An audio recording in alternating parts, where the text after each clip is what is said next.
I'm here to show you how to use the xrite color checker video, which is a target of scientifically color balanced chips for use in production and post-production. On the back, we have the white balance target. It's spectrally neutral, which means that it reflects all frequencies of any light that hits it.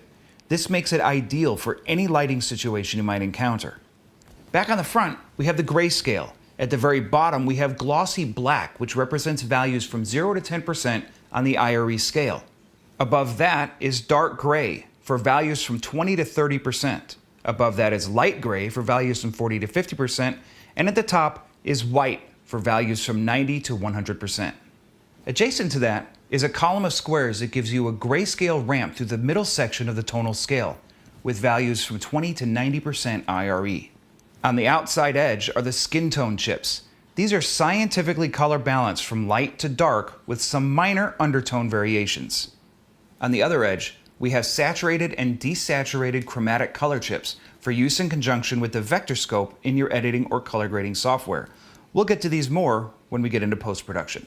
Additionally, there's a Color Checker Passport video, which gives you all the same scientifically color balanced chips, plus a focus chart, all in a handy hard shell case that fits right in your pocket or camera bag, so you never have a good excuse to not have one with you. Inside of DaVinci Resolve, our first step will be to use the color match feature. This allows us to place a specially designed grid over the front side of our target, and it allows Resolve to basically automate this entire process for us. The first step is to set your interface layout to color, and choose the color match palette from the left-hand side of the palette panel. This gives you access to the color grading tools we will need. Next, find a frame in your video clip with the front side of the target. Be sure to find a frame where the glossy black is not reflecting any lights. This ensures that the glossy black is true black. Having any reflections can skew your results and can make these adjustments much more difficult. Then, under the Color Match tool, choose the chart we are using. In this case, it's the xrite Color Checker video. Under the on-screen control menu pop-up, choose the Color Chart Qualifier. You'll notice a grid-like overlay that appears over your video. You'll also notice that it has a layout that is reminiscent of the xrite Color Checker video target. Resize the color chart overlay so that each of the sampling boxes line up with their respective chips on your target. Back under the Color Match tool, choose the appropriate source gamma for your media and press Match. Utilizing the information collected by the sampling boxes in the color chart overlay, Resolve creates a grade for your clip quickly and easily. If you find yourself wanting to have more control over your grade, or prefer to grade manually, then fear not. Let's reset everything and start over. To do all this manually, the first thing you want to do is make sure your whites are actually white. First, we need to find a frame that has the white balance side of the target. To isolate the white balance target itself, choose the Window palette from the center palette panel, then turn on the polygon controls, and adjust the power window so that it fully encompasses the target.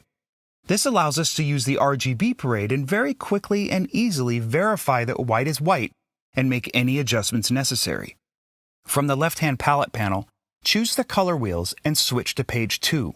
Here you can access the temperature and tint controls. Adjusting the temperature and tint controls will affect all 3 color channels in the RGB parade. All you have to do is make these usually minor adjustments until the red, green, and blue channels are all in line with each other. Once those adjustments have been made, we can be sure that the white shown on the white balance side of the target is actually white. The next step is to turn off the power window and find a frame with the front of the target.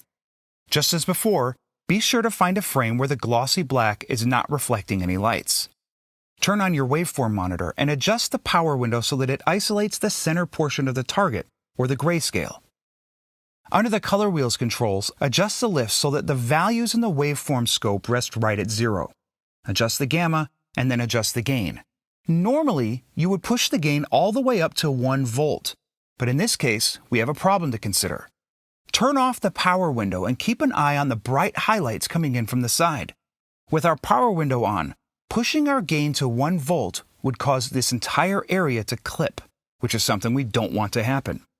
When you have a situation like this, it's best to turn off the power window and push the gain as high as it can go without causing anything to clip.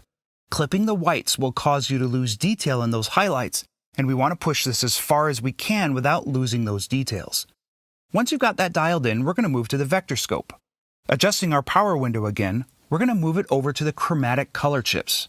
Be sure to set your vector scope to show 2x zoom. Normally, these squares represent 100% saturation, but by turning on the show 2x zoom setting, we are essentially telling Resolve to treat these boxes as if they are 50% saturation, which is the same amount of saturation in the chromatic color chips found on our target.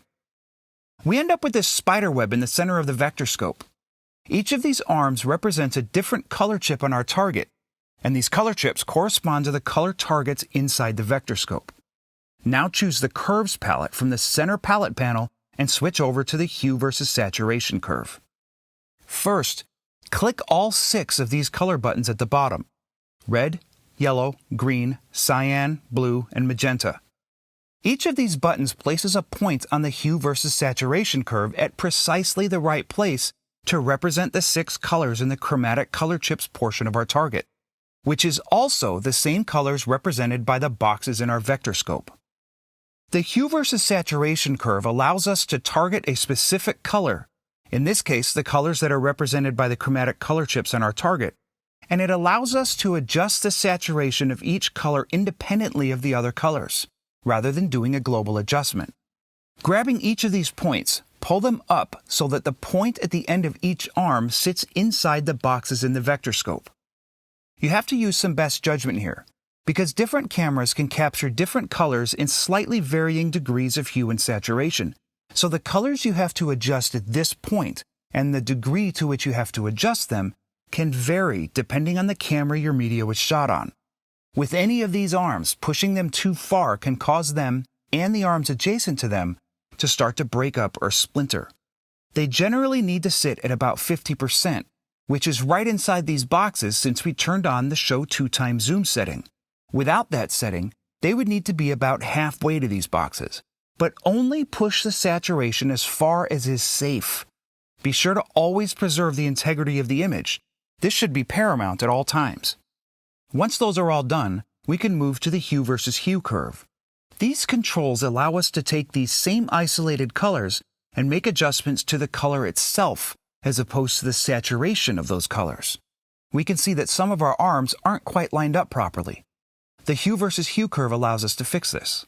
Start off by pressing these same color buttons at the bottom to add the same points to this curve that we made in the Hue versus Saturation curve.